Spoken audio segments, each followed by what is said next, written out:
नागमणि का अभिशाप। राजस्थान की तपती रेत में बसा था एक राज्य, चंद्रगढ़। यह राज्य अपने वैभव, शौर्य और रहस्यों के लिए दूर दूर तक प्रसिद्ध था।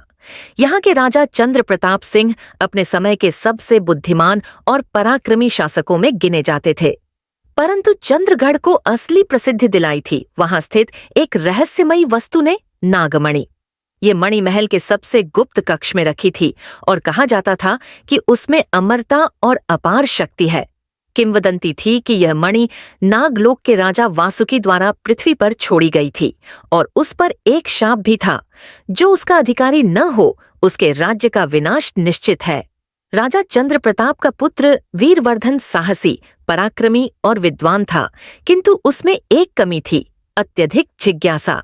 उसने बचपन से ही नागमणि की कहानियां सुनी थी और उसका आकर्षण उसके मन में गहराता गया।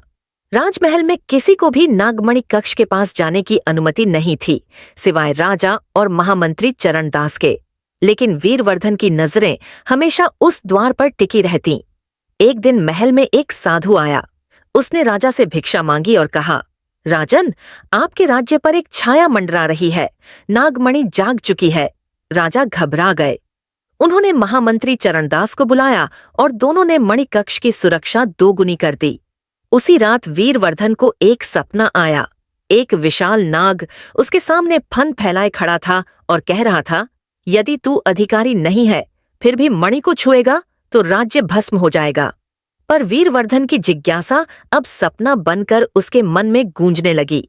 एक रात जब महल में एक उत्सव चल रहा था, वीरवर्धन ने कक्षपालों को मादक सुरा पिलाकर बेहोश किया और अकेले ही उस गुप्त द्वार की ओर बढ़ा। वह द्वार एक विशाल नाग की मूर्ति से ढंका था। उसने जैसे ही मूर्ति को हटाया, अंदर से एक भयानक ठंडी हवा बाहर निकली।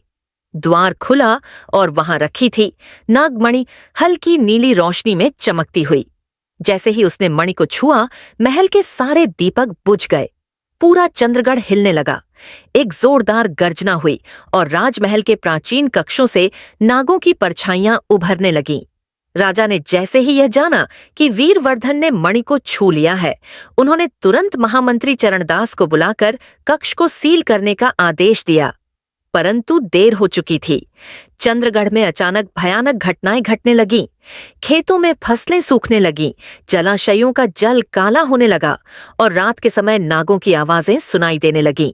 महामंत्री चरणदास ने राजा को बताया कि जब नागमणि का अभिशाप सक्रिय होता है तो एक ही उपाय बचता है।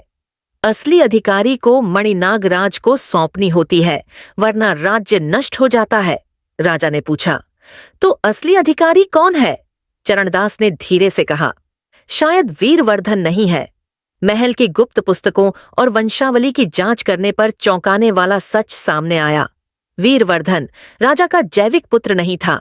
युद्धकाल में एक नवजात को शत्रु की कैद से बचाकर राजा ने अपनाया था और तब से यह रहस्य छिपा रखा गया था। असल में असली उत्तराधिकारी कहीं और था, राजा के छोटे भाई शौर्य प्रताप का पुत्र आर्यमित्र, जो वर्षों पहले लापता हो गया था। राजा ने तुरंत वीरवर्धन को सच बताया। वह स्तब्ध रह गया। अपने पूरे जीवन को झूठ समझकर वह टूट गया। लेकिन उसने कहा, राजन, अब मैं इस राज्य के लिए कुछ कर सकता हूँ। मुझे जाने दीजिए उस असली अधिकारी को खोजने। कई महीनों तक वीरवर्धन और महामंत्री चरणदास जंगल, आश्रम, गांवों में घूमते रहे। अंततः उन्हें एक तपस्वी मिला, जिसने कहा, तुम जिसे ढूंढ रहे हो वह अब मेरी शरण में है। वही है आर्यमित्र, वही असली अधिकारी। आर्यमित्र शांत, गंभीर और तेजस्वी युवक था। जब उसे पूरा सत्य बताया गया तो वह चौंक गया, लेकिन उसने कहा, अगर राज्य को बचाना है तो मुझे नागराज के सामने जाना ही होगा। चरणदास, वीरवर्धन और आर्यमित्र तीनों नागमणि लेकर नाग मंदिर पहुंचे, जहां एक गुप्त द्वार से नागलोक का प्रवेश होता था। भीतर एक विशाल गुफा थी, जहां एक प्राचीन नागराज वासुकी का आत्मा स्वरूप बैठा था। वह गरजता हुआ बोला, किसने मणि को छुआ था? वीरवर्धन ने आगे बढ़कर कहा, मैंने, पर मैं अब जान चुका हूं कि मैं अधिकारी नहीं था। यह है आर्यमित्र, सच्चा उत्तराधिकारी। वासुकी ने आर्यमित्र की आंखों में देखा और कहा, इसमें सत्यता है। मैं इस राज्य को शाप मुक्त करता हूं। एक तेज प्रकाश फैला और नागमणि अपने स्थान पर लौट गई। राजा चंद्रप्रताप ने अपने राज्य को बचाने वाले दोनों युवकों को गले लगाया। उन्होंने युवराज पद आर्यमित्र को सौंपा और वीरवर्धन को राज्य का सेनापति बनाया। कुछ वर्षों बाद आर्यमित्र राजा बना और चंद्रगढ़ फिर से वैभव और समृद्धि की ओर लौट आया। लेकिन नागमणि फिर से उसी कक्ष में बंद कर दी गई और उस पर एक नया शिलालेख उकेरा गया। ज्ञान और जिज्ञासा में बस एक रेखा होती है, जो इसे लांघेगा वही भविष्य खो बैठेगा।